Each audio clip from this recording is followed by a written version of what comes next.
5वां अध्याय। देवताओं द्वारा देवी की स्तुति। चंड मुंड के मुख से अंबिका के रूप की प्रशंसा सुनकर शुंभ का उनके पास दूत भेजना और दूत का निराश लौटना।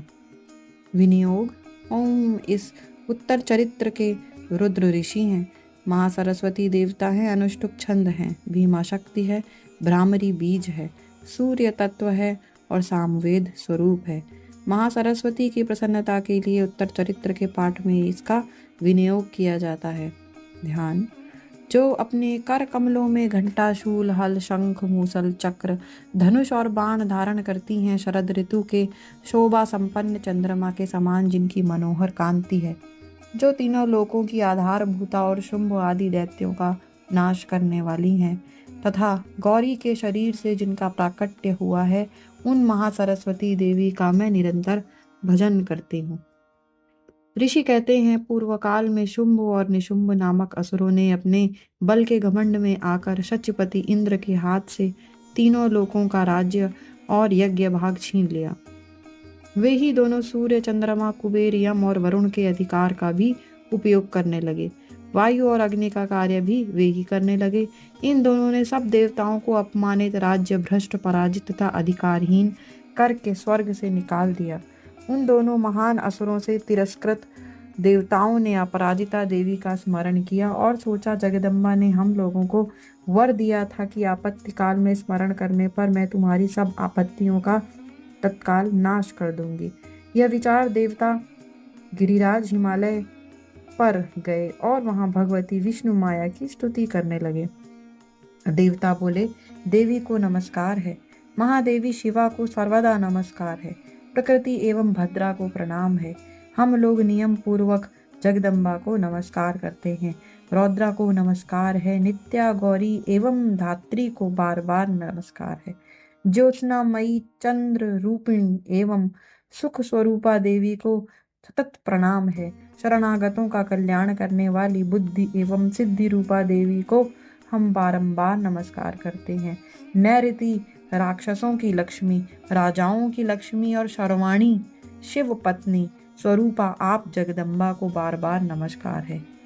दुर्गा, दुर्गपारा, दुर्गम संकट से पार उतारने वाली, सारा सबकी सारभूता, सर्वकारिणी ख्याति कृष्णा और धूम्रा देवी को सर्वदा नमस्कार है।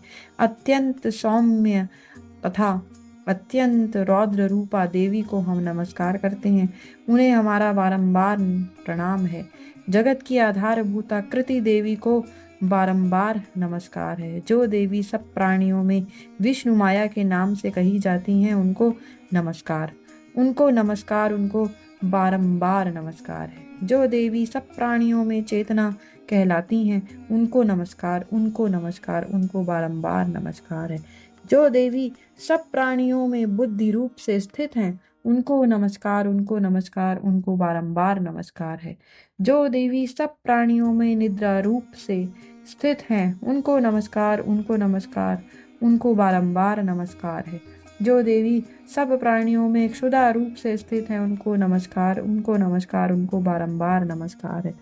जो देवी सब प्राणियों में छाया रूप से स्थित हैं, उनको नमस्कार, उनको नमस्कार, उनको बारंबार नमस्कार है। जो देवी सब प्राणियों में शक्ति रूप से स्थित हैं, उनको नमस्कार, उनको नमस्कार, उनको बारंबार नमस्कार है। जो देवी सब प्राणियों में तृष्णा रूप से स्थित हैं, उनको नमस्कार, उनको नमस्कार, उनको बारंबार नमस्कार है।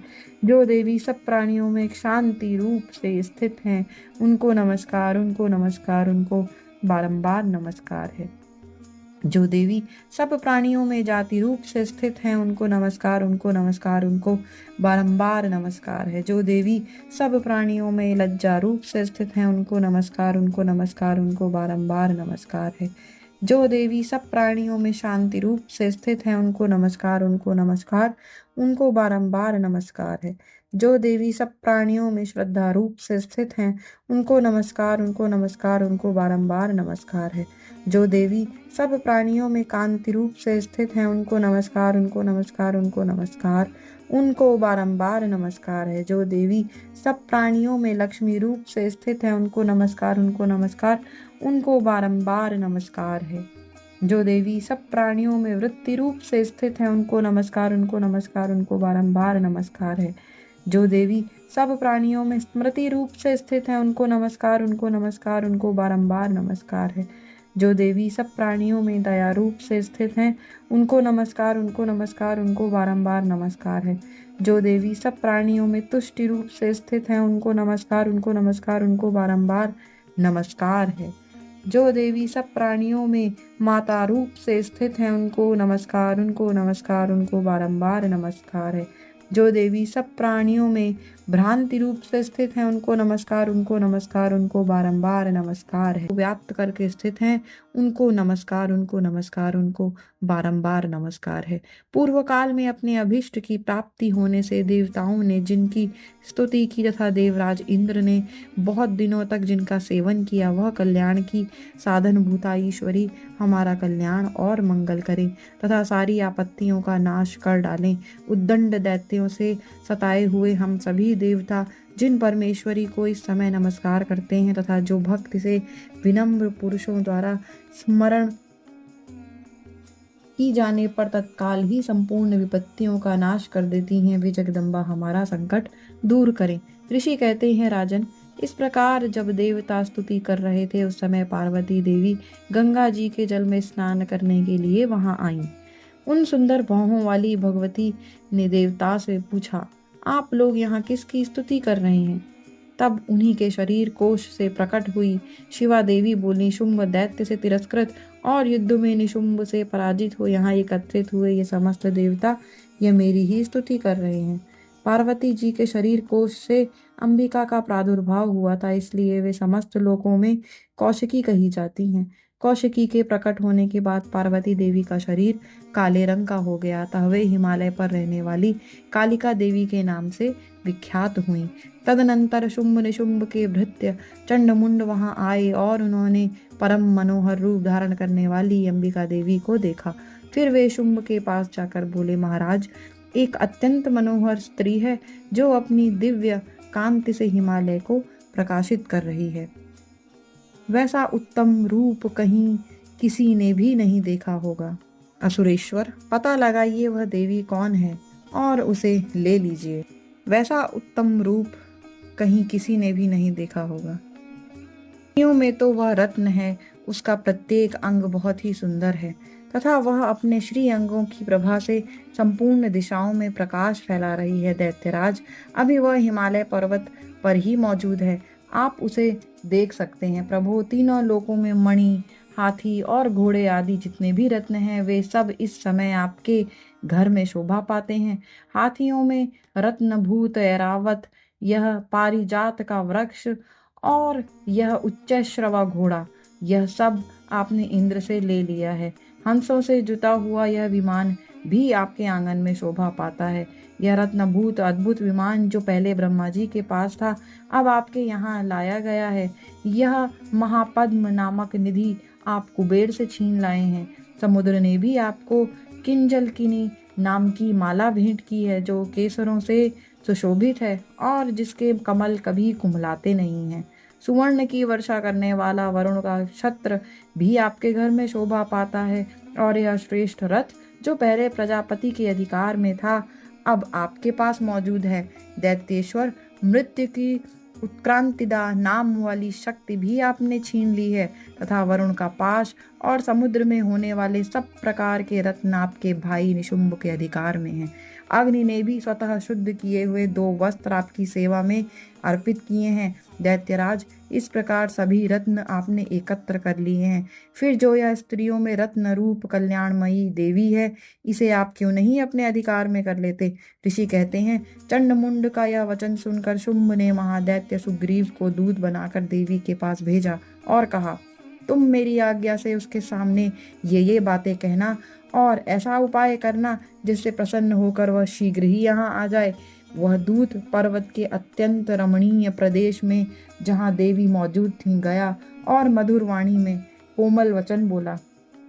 दूत बोला, देवी, दैत्यराज शुंभ इस समय तीनों लोकों के परमेश्वर हैं। मैं उन्हीं का भेजा हुआ दूत हूँ और यहाँ तुम्हारे ही पास आया हूँ। उनकी आज्ञा सदा सब देवता एक स्वर से मानते हैं। कोई उनका उल्लंघन नहीं करता। वे संपूर्ण देवताओं को परास्त कर चुके हैं। उन्होंने तुम्हारे लिए जो संदेश दिया है उसे सुनो। संपूर्ण त्रिलोकी मेरे अधिकार में है। देवता भी मेरी आज्ञा के अधीन चलते हैं। संपूर्ण यज्ञों के भागों को मैं ही पृथक पृथक भोगता हूँ। तीनों लोकों में जितने श्रेष्ठ रत्न हैं वे सब मेरे अधिकार में हैं। देवराज इंद्र का वाहन ऐरावत जो हाथियों में रत्न के समान है मैंने छीन लिया है। क्षीर सागर का मंथन करने से जो अश्वरत्न उच्चैःश्रवा प्रकट हुआ था उसे देवताओं ने मेरे पैरों पर पढ़कर समर्पित किया है। सुंदरी, उनके सिवा और भी जितने रत्नभूत पदार्थ देवताओं, गंधर्वों और नागों के पास थे वे सब मेरे ही पास आ गए हैं। देवी, हम लोग तुम्हें संसार की स्त्रियों में रत्न मानते हैं, अतः तुम हमारे पास आ जाओ, क्योंकि रत्नों का उपभोग करने वाले हम ही हैं। चंचल कटाक्षों वाली सुंदरी, तुम मेरी या मेरे भाई महापराक्रमी निशुंभ की सेवा में आ जाओ, क्योंकि तुम रत्न स्वरूपा हो। मेरा वरण करने से तुम्हें तुलना रहित महान ऐश्वर्य की प्राप्ति होगी। अपनी बुद्धि से यह विचार कर तुम मेरी पत्नी बन जाओ। ऋषि कहते हैं, दूत के यों कहने पर कल्याणमयी भगवती दुर्गा देवी जो इस जगत को धारण करती हैं, मन ही मन गंभीर भाव से मुस्कुराई और इस प्रकार बोली। देवी ने कहा, दूत, तुमने सत्य कहा है, इसमें तनिक भी मिथ्या नहीं है। शुंभ तीनों लोकों का स्वामी है और निशुंभ भी उसी के समान पराक्रमी है, किंतु इस विषय में मैंने जो प्रतिज्ञा कर ली है उसे मिथ्या कैसे करूं? मैंने अपनी अल्प बुद्धि के कारण पहले से जो प्रतिज्ञा कर रखी है उसे सुनो। जो मुझे संग्राम में जीत लेगा, जो मेरे अभिमान को चूर्ण कर देगा तथा संसार में जो मेरे समान बलवान होगा वही मेरा स्वामी होगा। इसलिए शुंभ अथवा महादैत्य निशुंभ स्वयं ही यहाँ पधारें और मुझे जीत कर शीघ्र ही मेरा पाणी ग्रहण कर लें। इसमें विलंब की क्या आवश्यकता है? दूत बोला, देवी, तुम घमंड में भरी हो, मेरे सामने ऐसी बातें ना करो। तीनों लोकों में कौन ऐसा पुरुष है जो शुंभ निशुंभ के सामने खड़ा हो सके? देवी, अत्यंत दैत्यों के सामने भी सारे देवता युद्ध में नहीं ठहर सकते, फिर तुम अकेली स्त्री होकर कैसे ठहर सकती हो? जिन शुंभ आदि दैत्यों के सामने इंद्र आदि देवता भी युद्ध में खड़े नहीं हुए, उनके सामने तुम स्त्री होकर कैसे जाओगी? इसलिए तुम मेरे ही कहने से शुंभ निशुंभ के पास चली चलो।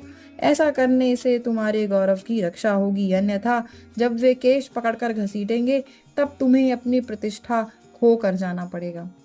देवी ने कहा, तुम्हारा कहना ठीक है, शुंभ बलवान है और निशुंभ भी बड़े पराक्रमी हैं, किंतु क्या करूं?